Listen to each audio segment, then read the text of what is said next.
Brittany, hi there. Just started on a little shot here of the cards that I have drawn for you, although they're upside down. Most of them, some of them were in reverse when I drew them, but I'll show you them individually as well as we go through. Hi. Okay.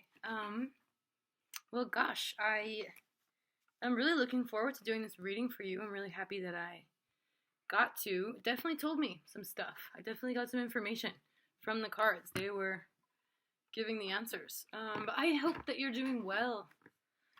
Everything's kind of so insane right now in the world. It's weird. So I really appreciate you reaching out and requesting a reading. I think that your area of interest is a really awesome thing to get insight on. And I think I'm excited to share with you the information that I got. But I'm going to warn you, it's not all pretty. I'm going to tell you the truth because I think that's what you want. I mean, yeah, you wondered, so here you got it. The deck I used was this Aquarian Tarot by David Palladini. It's a really cute deck, mass-produced, but just really simple.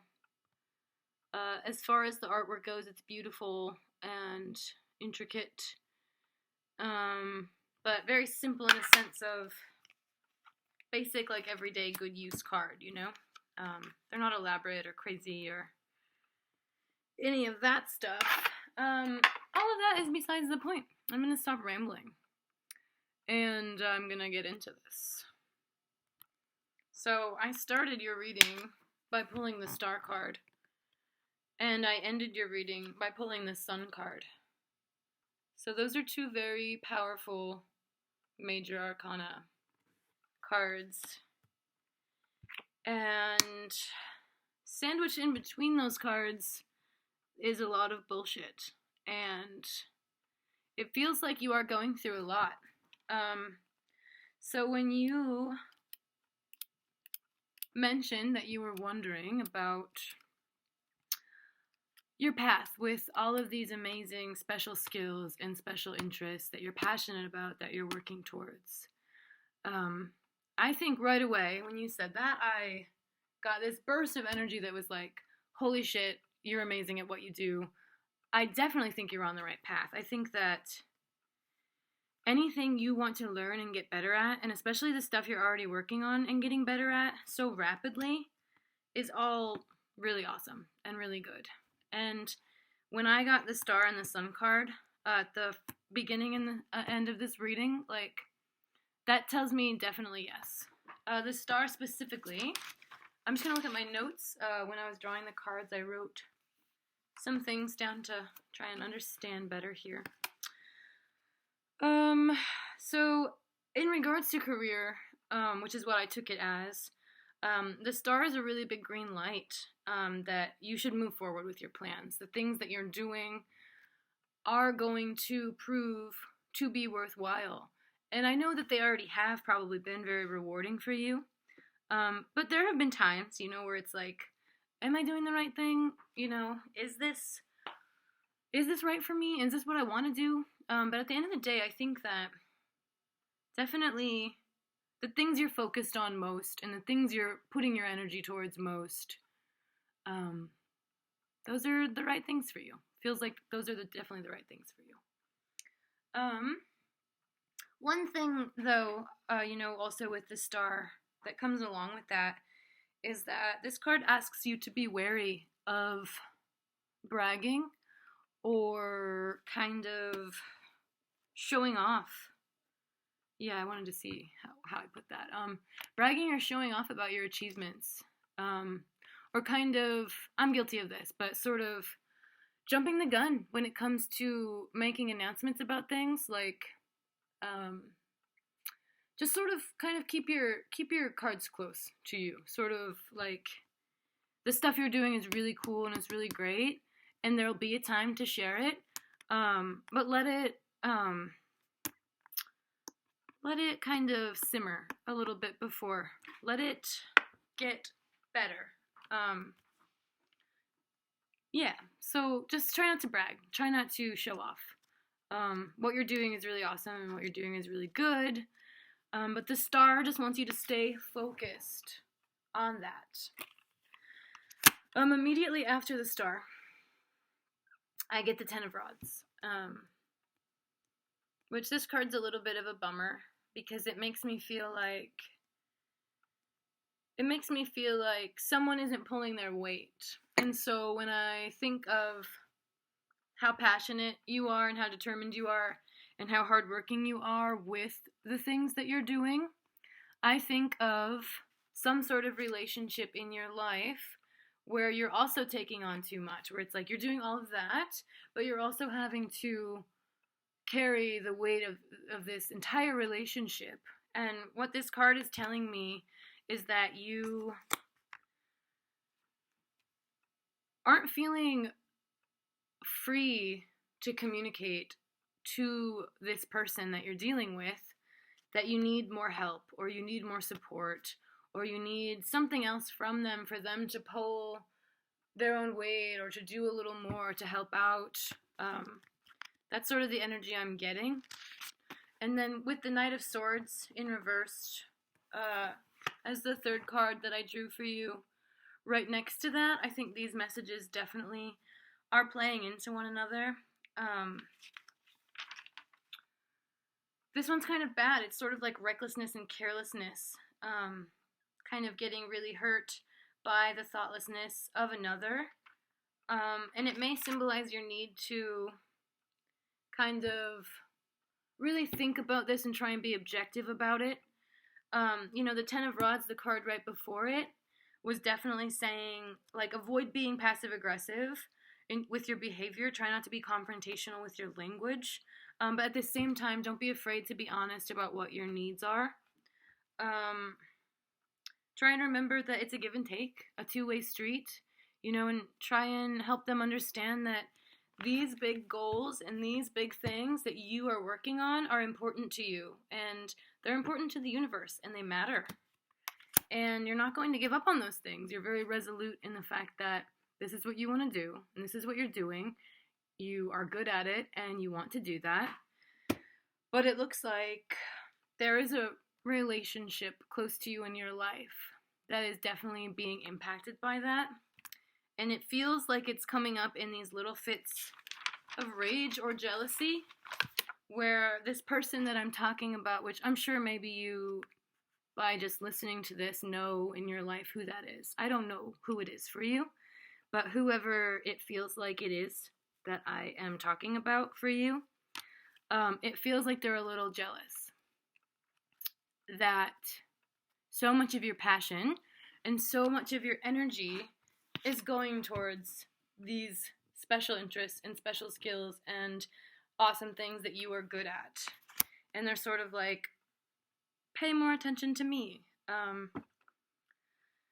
Which is coming out in these childish behaviors where they maybe aren't pulling their weight, or they maybe aren't helping you as much as they could, or they maybe are acting out in little spiteful ways. So when I tried to get some clarifiers about these top cards, I got the Ten of Swords, which obviously that doesn't look good. That's not good. And really the only good thing about this card, I'm going to be really honest, is that it can't get any worse. It can't fucking get any worse. This is like the rock bottom of cards. Like, we don't even know if that guy's alive or not. And I'm not saying that to scare you. I'm saying that in a sense of like, I think this relationship that has struggled so much from kind of the jealousy and the insecurity about your big goals and your big plans, I think that relationship has already seen its rock bottom. I think that it has already experienced some of this Ten of Swords energy, and I think that it's sort of like kind of spinning around in that, or like wallowing around in that for too long now without coming to a conclusion or moving forward or trying to work it out in some way. It's just sort of like in limbo, And that's what the Eight of Pentacles in reverse is telling me. It's a lot of wheels spinning, but not a lot of movement, and certainly not movement forward. So these two middle cards like really bummed me out for you. I was just like, damn. Because this relationship that the cards are telling me about for you has really gone through some shit. Like, I don't know. It just feels like you're gonna have to be very clear with your boundaries of, hey, you know, these are the things I'm passionate about. These are the things for me that are going to bring good results. The star and the sun, my career, my passions, my things that I'm good at, that bring me joy, and that give me a purpose. You're going to have to be very clear that you're not giving those things up, that you don't plan on compromising when it comes to those things.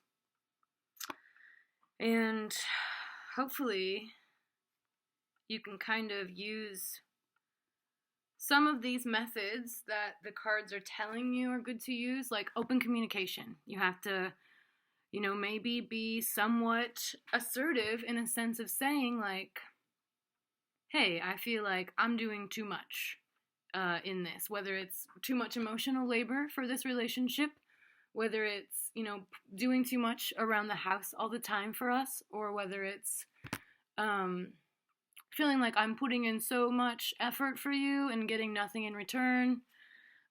Stuff like that. You know, it feels like you're going to have to be kind of the catalyst in making this get better, because it's you that has the goals and the dreams and the places that you're going that you don't want to compromise.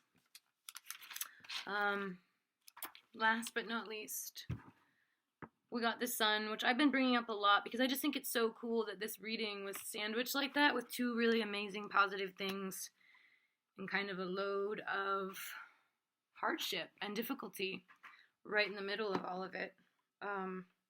But the sun is like big old bright day, obviously beautiful, gorgeous, light at the end of the tunnel. Like any of this darkness that went on during the reading, and any of this darkness that you have been going through and has sort of just been going on for what seems like ever within this relationship for you, I think that it can be worked out. I think that if it's been working effectively enough so far, then you can continue. And I think that these cards are saying there are ways that you can make it work more effectively, but that you have to take those steps. That honestly, if you don't take those steps, it could continue on just sort of spinning, a little spiraling downward, out of control, and never really coming to a good conclusion. So I think overall, career-wise, special interest-wise, the things that you want to learn and the things that you want to do and the things that you are working on mastering, those are definitely 10 out of 10, 11 out of 10, all going really good. But it does sound like if you are going to keep those things, you're going to have to fight for it in a sense of helping this relationship understand that you're not going to compromise on those things, that you're going to keep working towards those things, and that you want to make the relationship work, of course, but at the end of the day, like, your stuff and your happiness is what's most important to you. So, yeah, I hope that that helps a little, or that it even makes sense or resonates at all with you. Yeah, that was kind of my first reading that I've done for someone in a while. I got so many like orders to do birth charts. I've just been analyzing people's birth charts for the last 2 days, and this is the first reading I've gotten to do. So thank you so much. And yeah, just let me know if you have any further questions or comments or anything, I'm here to talk.